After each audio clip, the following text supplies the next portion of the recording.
And how did society end up in a mental health pandemic? Well, it's all natural. It's what happens when you're confined to the psychology.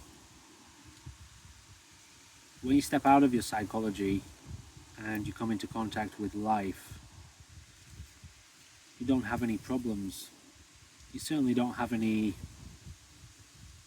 well, you wouldn't call it a mental health problem. Inside your head is fractured and fragmented. So when you take a very obviously aware, unlimited spirit and then you confine it to a prison cell full of demons and illusions, naturally it's a very unpleasant experience. It's a very limited experience. So when a civilization is built from that limitation, the only possible outcome is despair, widespread despair. So it's completely natural. It's what happens to a person or a community or a society when they are educated to have a wrong identity, to believe in a wrong identity, to chase illusions, to exhaust themselves trying to uphold those illusions, and are given no viable option, no viable way of stepping out of that.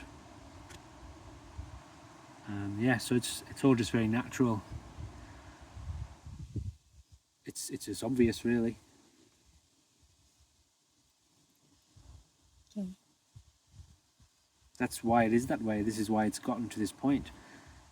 If we have a global mental health pandemic,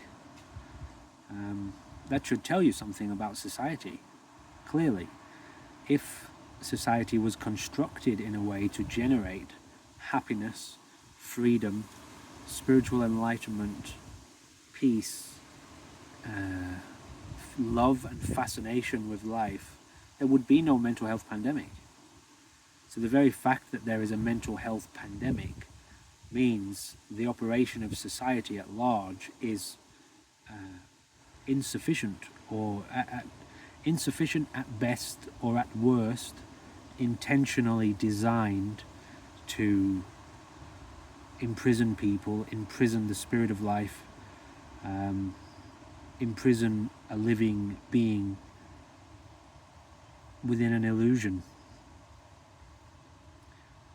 So it's no surprise, in all honesty, that this is the way it's gone.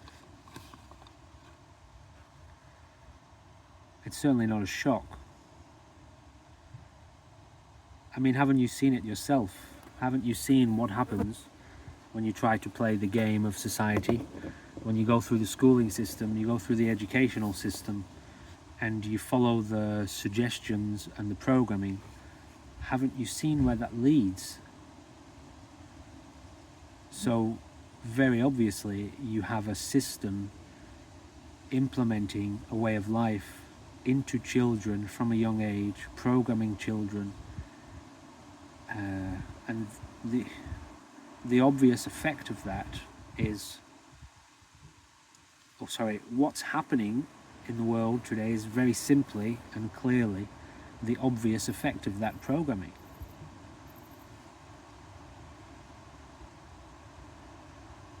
That's why it's gotten this way.